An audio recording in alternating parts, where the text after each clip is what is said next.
Quero convidá-los para lermos o texto de João capítulo 17. João 17, versos 20 e 21. Enquanto vocês acham aí,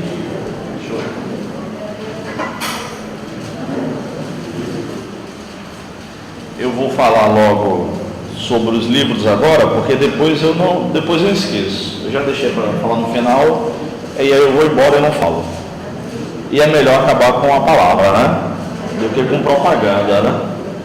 Então Deus me deu a graça de escrever alguns livros e eu trouxe alguns para expor lá no final do culto, e um deles está quentinho ainda, chegou agora. Os irmãos estão me ouvindo bem? Esse aqui chegou ontem, peguei ele ontem à noite. Então é o Filho Caçula, né? O título é Os Dons Não Cessaram, e é um trabalho onde obviamente trata sobre os dons do Espírito Santo, mas não apenas sobre a questão se eles são ou não para hoje, né? Pode soar estranho para alguns irmãos essa questão que os dons não cessaram, mas alguns irmãos acreditam que determinados dons espirituais já não são para a nossa época, né? São chamados dons de poder. Então alguns irmãos acreditam que dons como línguas, consequentemente interpretação, profecia, dons de curar, dons de operar, dom da fé, dom de operar milagre, basicamente esses não seriam para a nossa época, seriam apenas para o primeiro século, no começo do cristianismo, e esses irmãos alegam que esses são dons que serviram apenas para os apóstolos. Alguns chamam esses dons de dons apostólicos. O Augusto Nicodemos, por exemplo, cita isso, e eles dizem que agora que nós temos a Bíblia, não precisamos mais desses dons. Então eu me converti em igreja pentecostal, fui a vida toda de igreja pentecostal. Hoje eu sou da igreja de Nazaré no Brasil, e no seminário eu vi muito isso de muitos professores. Ouvi também que não havia evidências históricas de língua, profecia ao longo da história da igreja, e eu não acreditei nisso, tá? Nunca acreditei nessa história que eles disseram que os dons cessaram. Então fui pesquisar, e nos últimos 3 anos tenho me dedicado a isso, tá?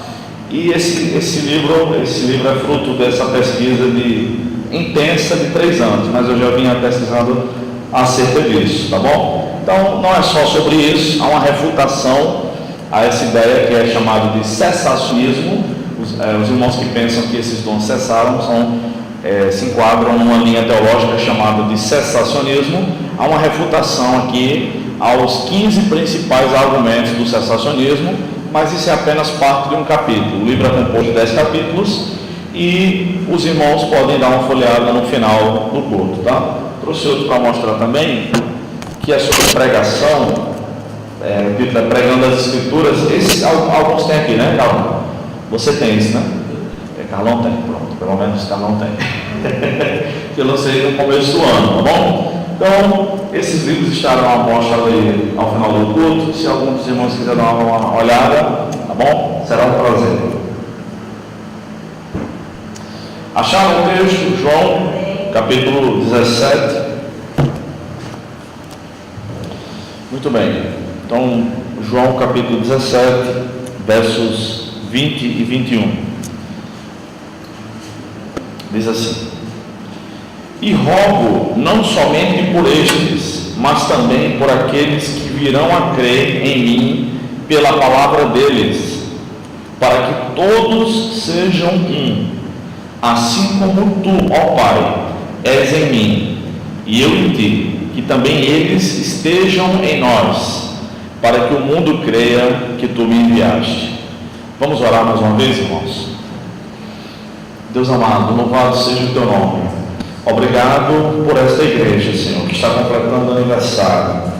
Obrigado pelos irmãos que trabalham nesta igreja, que dirigem os cultos, que fazem evangelização por essas ruas. Obrigado pela vida do pastor, Senhor. Obrigado, Senhor, por estes músicos que estavam cantando aqui a Ti há poucos minutos, Pai. Obrigado pelas ofertas que são doadas nessa igreja, Senhor, pelos dízimos também, Senhor, que fazem com que as contas estejam em dia. E, Senhor, obrigado pelo testemunho do Senhor nesse lugar, em relação a essa comunidade aqui de Mangabeira, Senhor. No nome de Jesus, eu te peço que o Senhor tenha misericórdia de nós e fale ao nosso coração por meio da Tua palavra, Deus. Amém.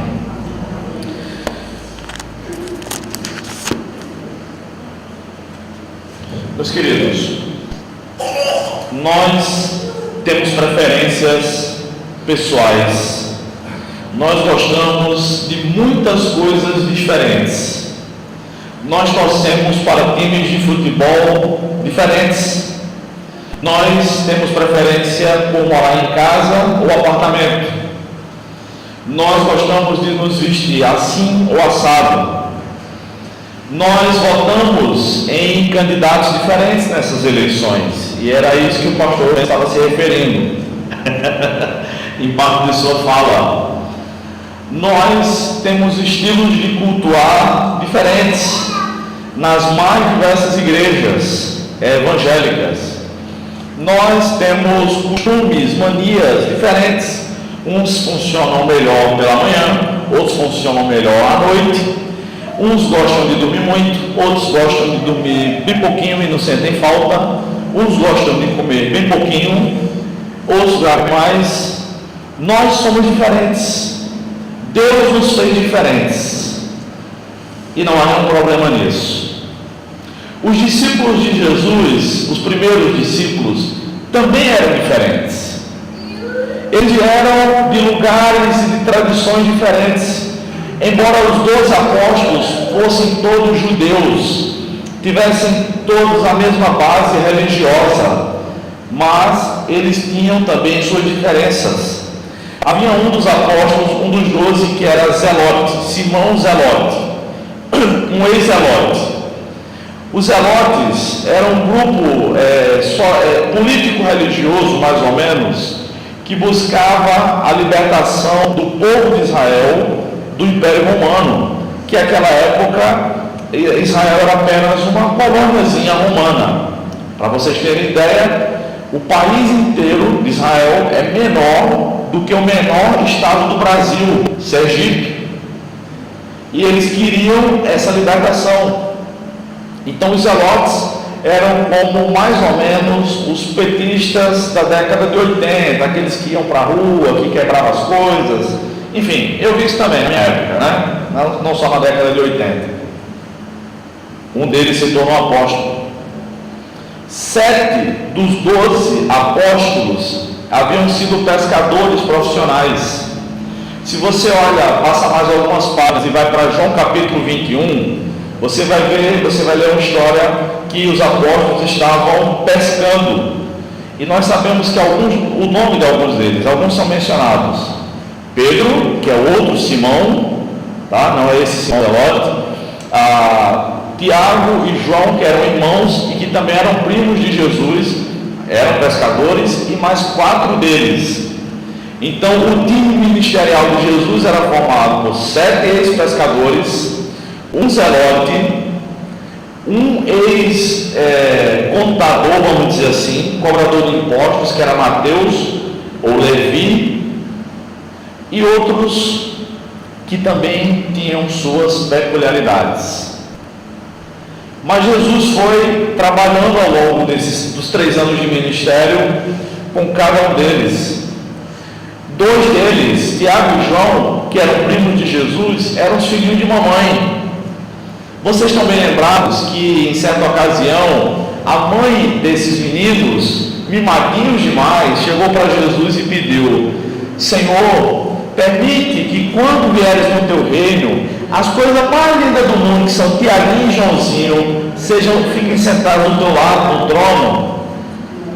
Esses eram os apóstolos de Jesus, menininhos mimados, pelo menos 2 deles. Pedro foi um dos maiores líderes do cristianismo. Pedro era o tipo de líder que não esperava o teto cair na cabeça dos crentes. Ele ia lá e consertava na primeira rachadura. E por essa personalidade dele, afoita muitas vezes, ele errou. Mas quem de nós nunca errou? Jesus foi trabalhando também na vida de Pedro. Pedro chegou a negar Jesus por pelo menos 3 vezes em cada evangelho. Mas Pedro foi restaurado. No último dia de Jesus aqui na terra, ainda em forma física, já com seu corpo glorificado, alguns dos discípulos, que a Bíblia não diz o nome, talvez nem fosse dos apóstolos, ainda não haviam entendido bem o propósito do ministério dele. Eu estou falando do que está registrado em Atos capítulo 1, versículos 6 e 7. Porque havia um grupo de judeus que acreditava que quando viesse o Messias, ele seria o grande libertador de Israel, talvez fosse o Zelote. E eles perguntaram: Senhor, será este o tempo que restaurarás o reino a Israel? E aí Deus chega para lá neles e diz: não é da conta de vocês quando Deus vai fazer isso, mas vocês vão receber poder quando o Espírito Santo vier sobre vocês, e vocês devem ser minhas testemunhas. E esse foi o tema que eu preguei da outra vez que estive aqui, não vou me repetir. Assim eram os discípulos de Jesus, aqueles que conviveram com Jesus, aqueles que dormiram perto de Jesus, aqueles que tomaram água junto com Jesus, que comeram no mesmo lugar, aqueles que devem ter dado risadas com Jesus. Já notaram que os filmes sobre Jesus nunca ri, né? Ora, como que ele nunca pode ter rido? Eu vou dar uma dica para vocês saberem se o filme é protestante ou católico. Olhem para Maria. Nos filmes elaborados, filmes sobre Jesus elaborados pelos crentes, Maria envelhece. Então, naturalmente, quando ela dá luz a Jesus, ela é uma mocinha bem novinha. Quando Jesus está na cruz, ela tem 30 anos a mais, e às vezes não é a mesma atriz. Nos filmes católicos, ela não envelhece. Preste atenção nisso. E quando Jesus estava na sua última semana de ministério, antes de ir para a cruz, ele fez essa oração que João registrou. Essa oração que está no capítulo 17 de João, todo o capítulo, é chamada muitas vezes de oração sacerdotal, né? Às vezes até na nossa Bíblia tem esse título. Jesus começa orando por ele mesmo, começa falando com o Pai a respeito daquela glória que ele tinha com o Pai antes da encarnação. Depois Jesus pede, depois ele roga pelos apóstolos, pelos discípulos de sua época, depois ele roga por nós, isso mesmo, aqueles que haveriam de crer, e ele pede unidade. Então, pensando no tema comunhão e unidade, que eu resumi aí do tema que vocês me deram, eu quero observar 3 questões nesses 2 versículos que nós lemos, nos versos 20 e 21. A primeira delas, e a mais óbvia de todas, mas vale uma reflexão sobre isso, é que Jesus orou. O verso 20 diz isso. Todo o capítulo é oração. Jesus orou, como o primeiro versículo diz que Jesus elevou os olhos ao céu e começa a orar: Pai. Veja, ele não fechou os olhos, ele não abaixou a cabeça, não ajoelhou, dessa vez não. Ele olha para o céu e começa a orar. Todas as vezes que Jesus orou, ele se referiu a Deus como Pai. Não há outro tipo de pronome que ele se refere a Deus nas orações. Às vezes é Pai Santo, Pai Bendito, Pai Amado, Pai Eterno, mas é sempre Pai. Irmãos, Jesus orou, e infelizmente seitas pseudo-cristãs como as Testemunhas de Jeová, que negam que Jesus Cristo é Deus, negam a divindade de Jesus, negam a doutrina bíblica da Trindade, insistem em dizer que já que Jesus orou, ele não é Deus, Esse é um dos textos que eles usam para propagar suas heresias. E eles fazem a pergunta: olha, se ele orou, como é que ele pode ser Deus? Ele falou com ele mesmo? Vamos tentar compreender um pouco disso. Realmente a doutrina da Trindade não é uma doutrina fácil de entender. Ela não cabe plenamente na nossa cabeça, mas há algumas explicações lógicas.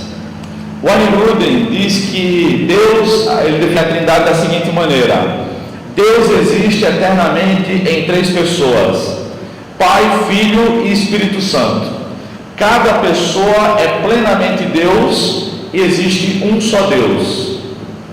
Esse é um resumo da doutrina da Trindade. E é assim, realmente a Bíblia aponta todas essas características sobre a Trindade. Deus existe eternamente. Sim, existe. No Salmo 90, Moisés diz: de eternidade a eternidade tu és Deus. Deus existe eternamente em 3 pessoas. Sim, Deus Pai é apresentado nas Escrituras. Deus Filho, Jesus Cristo, é apresentado também como Deus. E o Espírito Santo também é apresentado como Deus. Cada uma dessas pessoas é plenamente Deus. Não é apenas uma parte de Deus. O Pai é apresentado como Criador. Jesus Cristo também é apresentado como Criador. O Espírito Santo é apresentado como Criador. O Antigo Testamento mostra que Deus, o Pai, é o princípio e o fim. Em Isaías, em Apocalipse capítulo 1, verso 8, é dito sobre Jesus, que ele é o princípio e o fim. Nós temos 2 princípios e 2 fins?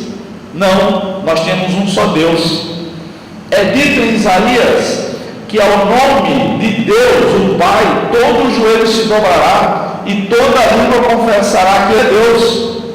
Paulo diz em Filipenses capítulo 2 que isso ocorrerá e será referente ao nome de Jesus. A Bíblia mostra que, por exemplo, andar sobre as águas é um dos atributos de Deus. Só o Pai, só Deus consegue fazer isso plenamente. No princípio, Gênesis 1:2, o Espírito Santo parava por sobre a face das águas.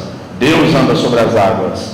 Em Jó, capítulo 9, versículo 8, naquela série de perguntas retóricas que Deus faz para Jó, que ele não pode dar qualquer resposta que seja, Deus diz que ele no princípio andava sobre as águas, Deus Pai.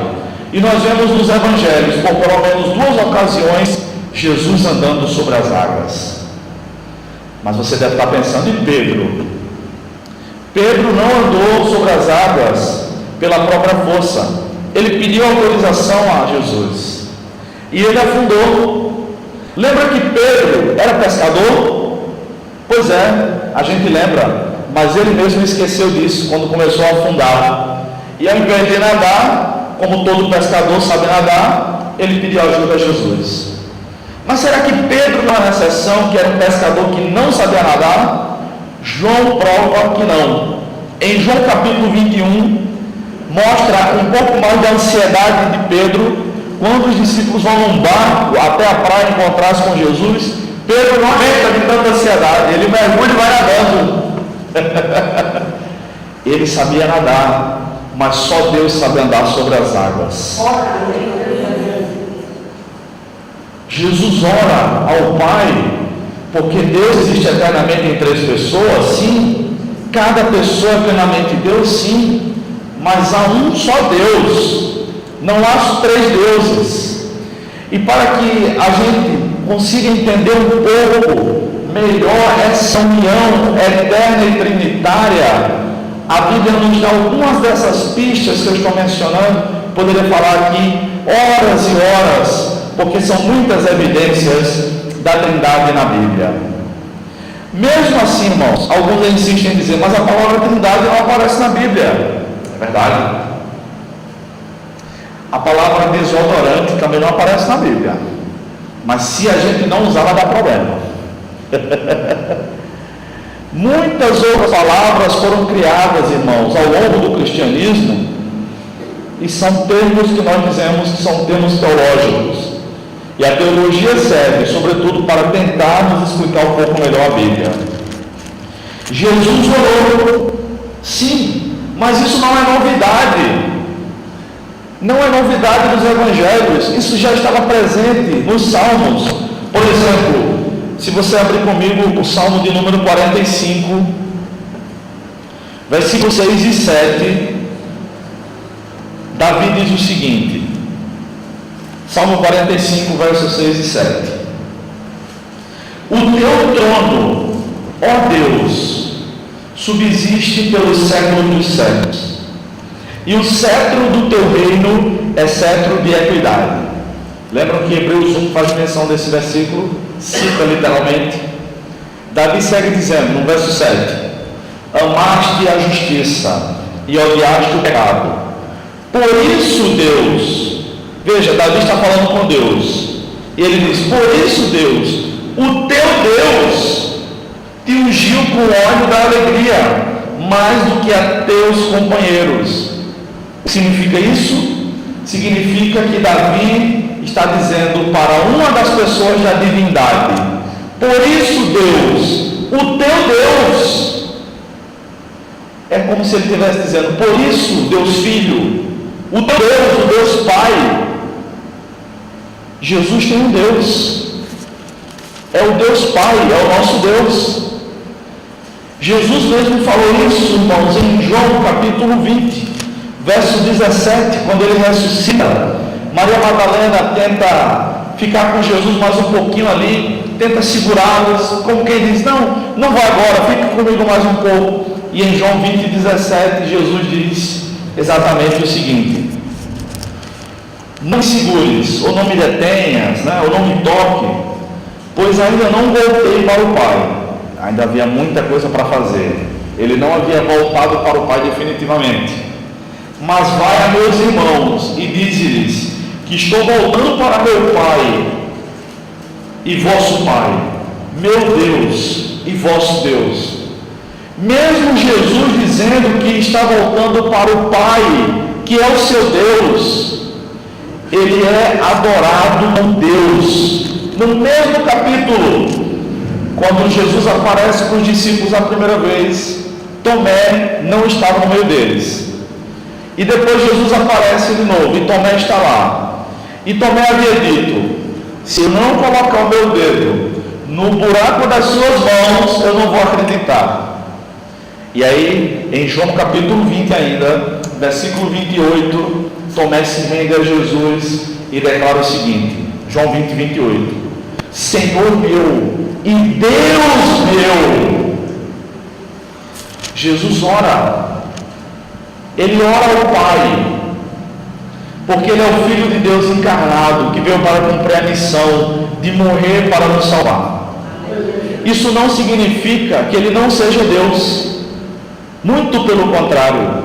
Somente alguém que fosse 100% humano, com sangue correndo nas veias, que realmente sofresse tentações e passasse por elas sem pecar, somente alguém que fosse nascido de mulher, como o próprio Deus diz lá em Gênesis capítulo 3, mas que também fosse plenamente Deus, poderia suportar o peso dos nossos pecados na cruz.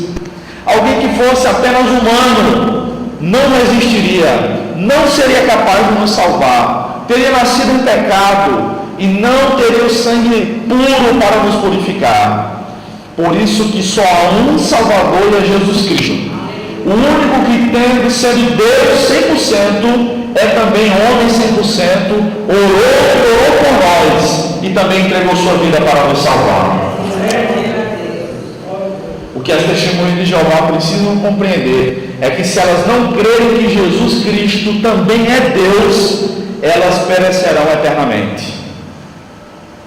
Jesus disse isso: se vocês não crerem que eu sou, perecerão.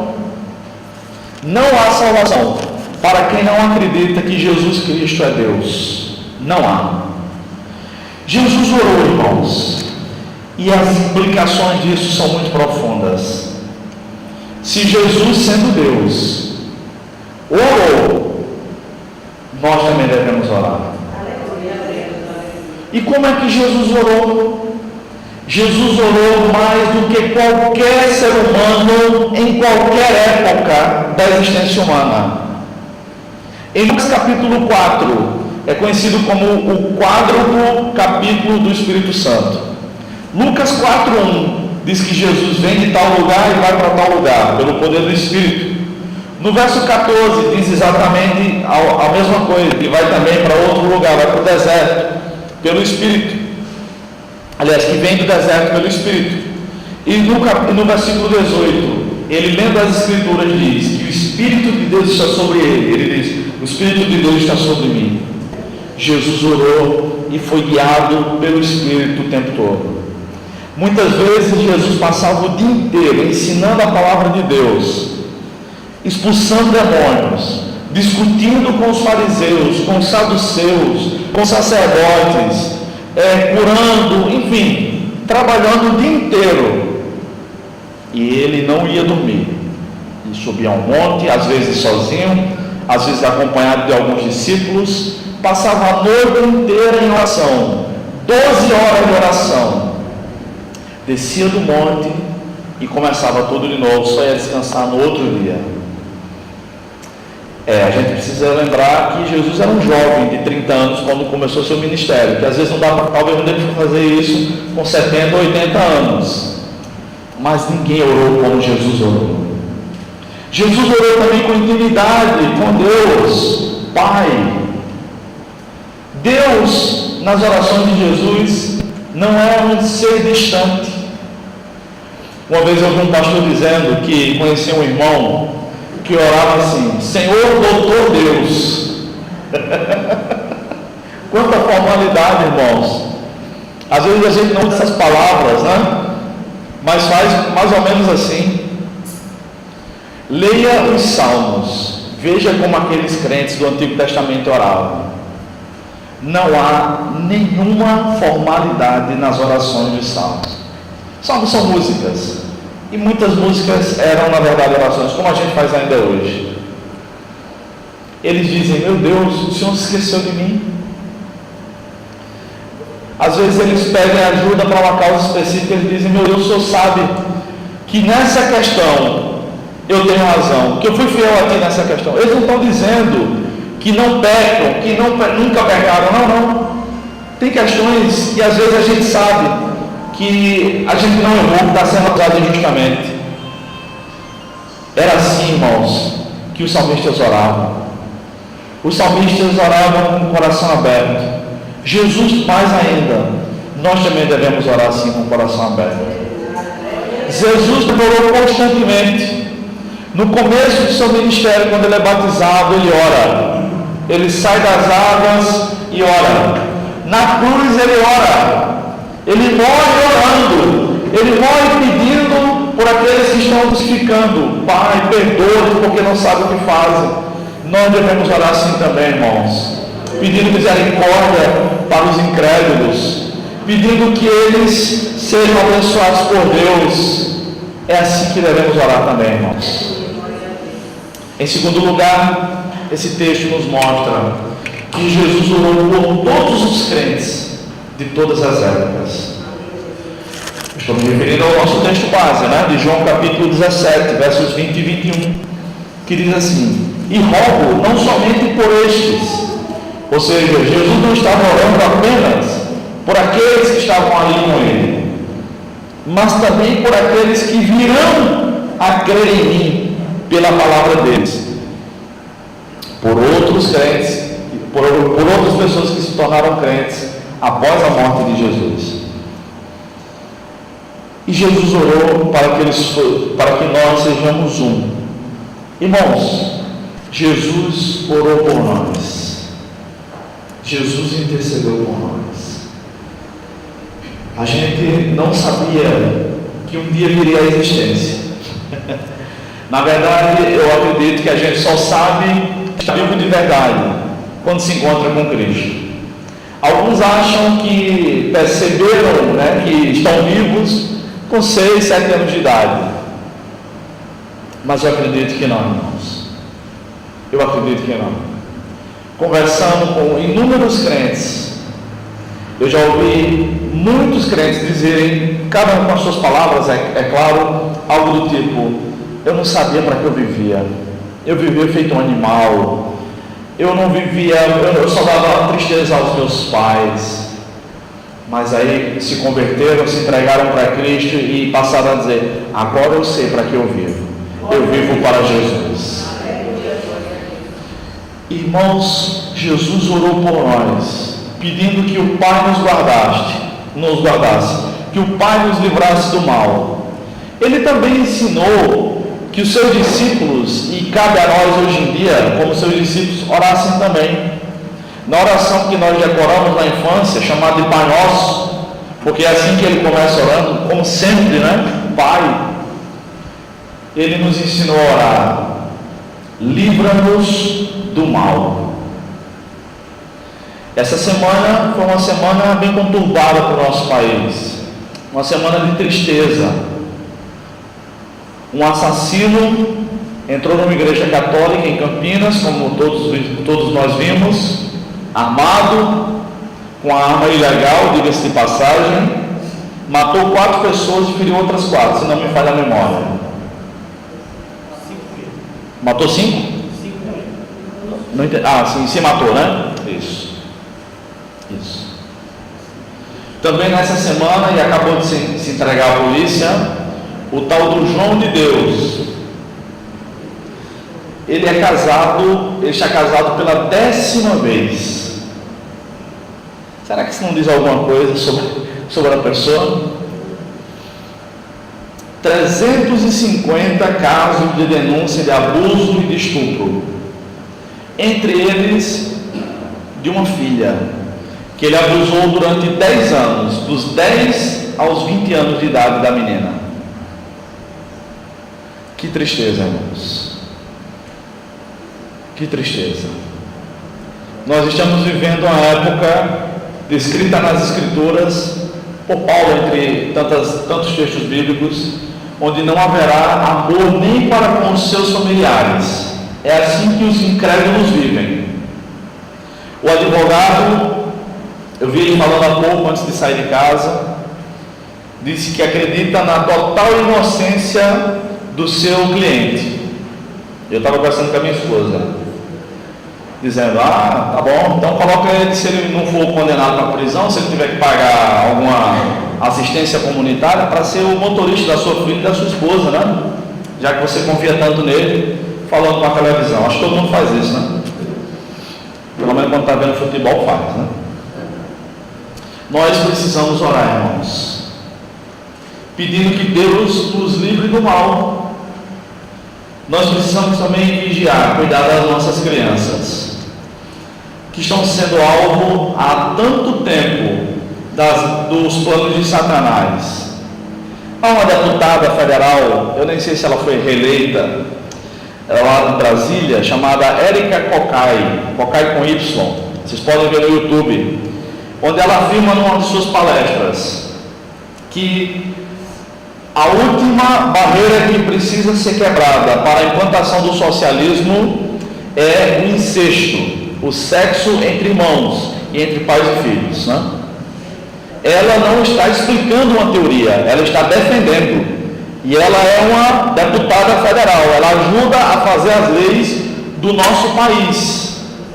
Nós devemos pedir a Deus que nos livre do mal e que tire pessoas como essa endemoniada da política, que não permita que as leis que ela trabalha sejam aprovadas. É dever nosso orar, não brigar, não xingar os outros, mas orar. Jesus orou por nós. Irmãos, é importante que nós entendamos a verdadeira força da oração, o verdadeiro poder. A oração não tem poder em si, como se fossem palavras mágicas. A oração não tem poder em si, ou daquele que ora, como se dependêssemos de um sacerdote humano para nos achegar a Deus. Não, nós só precisamos de Jesus para nos achegar a Deus. Mas é importante que a gente saiba que a gente sempre precisa de oração. Eu dou aula no seminário da Assembleia de Deus, e a partir do ano que vem será em 2 lugares, se Deus permitir. E eu acho muito bonito um costume que os assembleanos têm, 2 costumes na verdade: o de orar sempre quando chegam na igreja ou em qualquer evento religioso. Por exemplo, eu estou dando aula no seminário da Assembleia de Deus e só acontece no seminário da Assembleia de Deus, dos que eu conheço. Eu estou dando aula, o aluno chegou atrasado, ele não está nem aí para mim. Ele ajoelha, ora, depois é que ele senta para assistir a aula. Ele ora em silêncio e se senta. Irmãos, a aula foi diferente. Claro que sim. Eu não posso ser contra quem está orando. É melhor ele orar do que me ouvir. 10 vezes melhor. Claro que sim. Outro costume que eu acho muito bonito entre os assembleanos, e que particularmente eu gosto muito, é quando o pastor pergunta assim: quem precisa de oração? Toda a igreja diz: eu e minha casa. Eu sou casado com uma ex-assembleana. A avó dela, a avó da minha esposa, é do sítio Vertentes. Para quem não conhece a história da Assembleia de Deus na Paraíba, está fazendo 100 anos essa semana, né? Vocês devem ter visto aí. No sítio Vertentes, que é lá em Lagoa Grande, foi que começou a Assembleia de Deus. E a irmã Creuza, a avó da minha esposa, ainda está viva, está com 88 anos e lúcida. Ela conheceu os missionários que Daniel Berg enviou lá de Belém do Pará, quando era criança. Já pensou? Minha esposa não veio, inclusive, porque foi ajudar a avó que está internada na Unimed há 2 semanas. Então, minha esposa não veio por isso. Mas a irmã Creuza está lá, firme e forte. Irmãos, eu sei que entre as denominações protestantes há diferenças litúrgicas, doutrinárias e de tradições, mas esses costumes são bons e devem ser mantidos. Será que nós sabemos o real valor da oração? Será que nós valorizamos de fato? Será que nós oramos constantemente? Uma das minhas grandes dúvidas antes de ir no seminário, estou aqui com uma colega de turma, formanda a mesma turma que eu. Uma das minhas grandes dúvidas era em relação ao texto de 1 Tessalonicenses 5,17: orai sem cessar. E eu tinha muito desejo de, quando chegar no seminário, poder estudar um pouco de línguas originais da Bíblia, no caso o grego, que é o do Novo Testamento, e descobrir, ver se era possível descobrir o que Paulo estava querendo dizer com orai sem cessar. E a minha dúvida era: será que Paulo está querendo dizer que é para a gente orar o dia inteiro? Ou ele está querendo dizer que era para os tessalonicenses orarem por muitos anos, até Jesus voltar? Pode ser uma dúvida besta para você, mas para mim era muito importante. E aí, finalmente, comecei a cursar grego na época e pude fazer a minha tradução. Conclusão: nós devemos orar o dia inteiro e a vida inteira. É isso. O texto está muito bem traduzido: orai sem cessar. Eu acho que foi Spurgeon que disse que nunca passava mais de 10 minutos em oração, mas também nunca passava mais de 20 minutos sem orar. Quando ele estava na fila do banco, estava orando. Quando ele estava dirigindo, estava orando. Quando ele estava trabalhando em casa, estava orando. Quando ele estava fazendo exercícios físicos, estava orando. Nós devemos fazer isso. Enquanto lavamos a louça, ao invés de reclamar porque a louça está suja, devemos agradecer a Deus, porque se ela está suja, é porque a barriga está cheia. Colhe aquele versículo, imprima e colhe aquele versículo que diz: em tudo dai graças, acima da pia da cozinha, para nunca mais reclamar de lavar a louça. Na Venezuela, as pessoas estão morrendo de fome, literalmente falando. Os que tinham mais dinheiro foram para os Estados Unidos. Os que tinham mais ou menos foram para a Colômbia. E os mais pobres estão vindo para o Brasil. Irmãos, se o negócio está feio aqui no Brasil e o povo está fugindo para cá, imagina como está lá, irmãos. Para de reclamar e agradece a Deus enquanto estiver lavando a louça.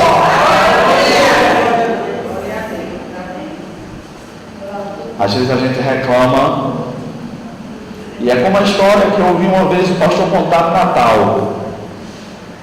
Ele falou que O pastor falou uma vez que às vezes a gente reclama porque não tem roupa de Natal, uma roupa nova para o Natal, para o culto na igreja, para o jantar com a família, para tirar aquelas fotos bonitas, para daqui a 30 anos a gente olhar para a própria foto e começar a dar risada, né?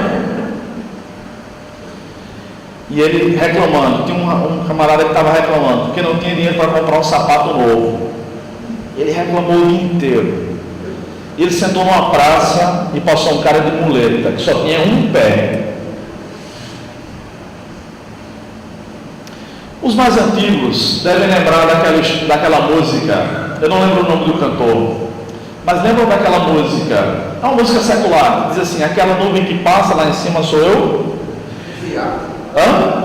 Giliard, ele é de Natal, né? Isso mesmo, isso mesmo.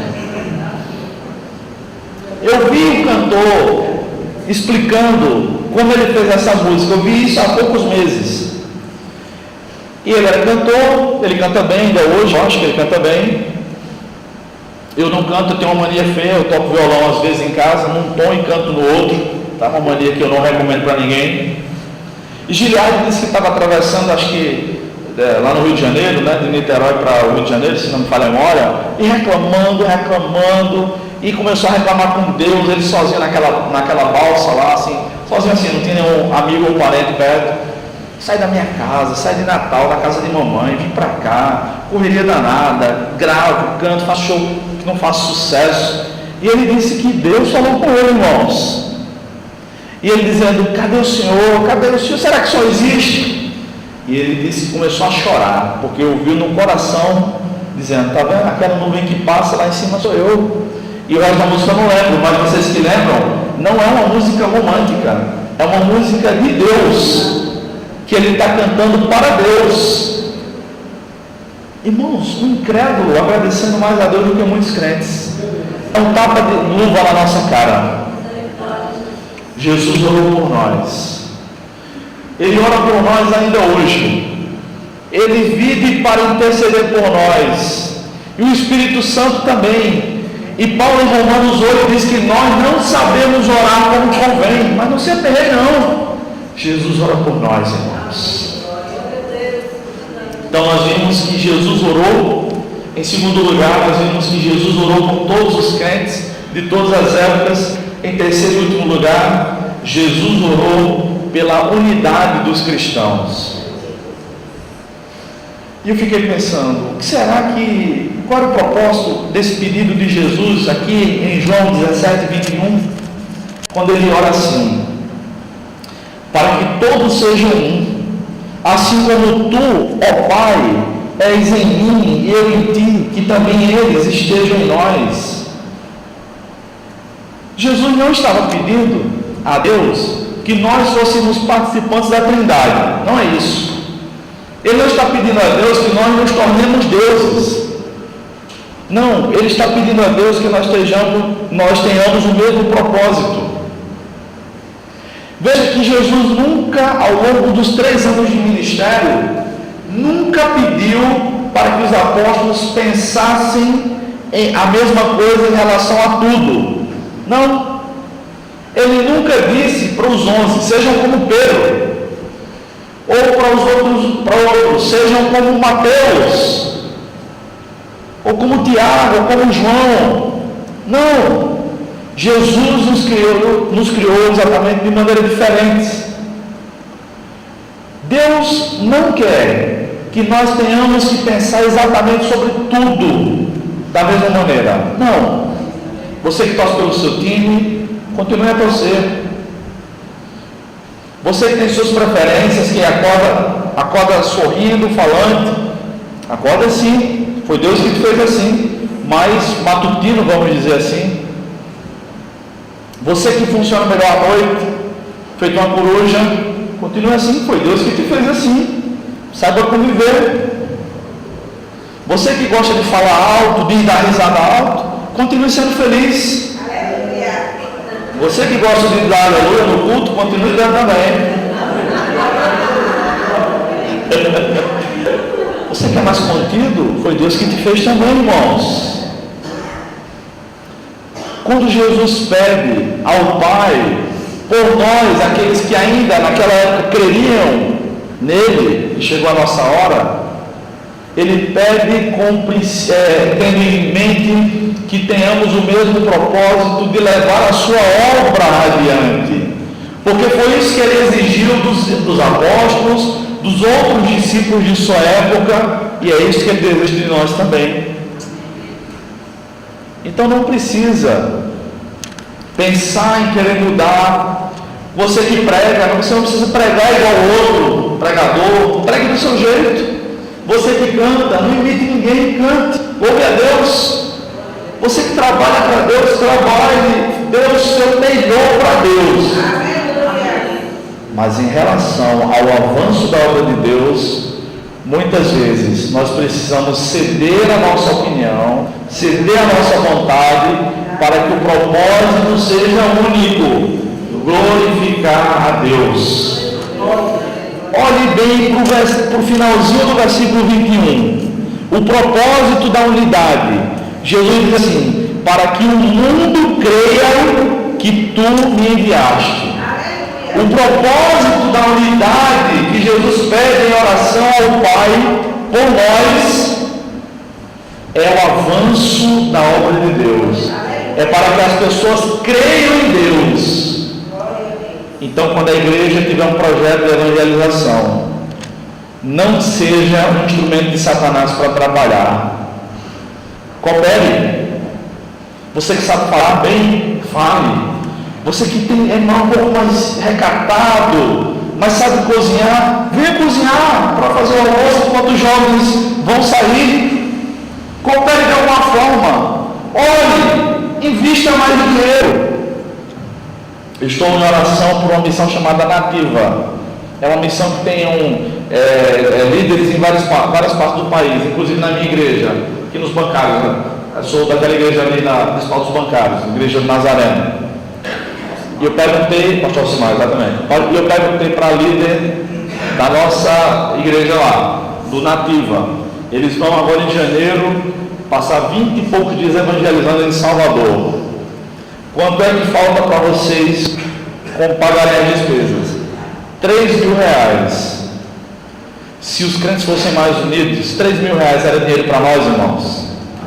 Talvez para nós aqui, não sei, não conheço vocês, com esse carro eu sei que ele poderia dar os 5.000 aí de boa.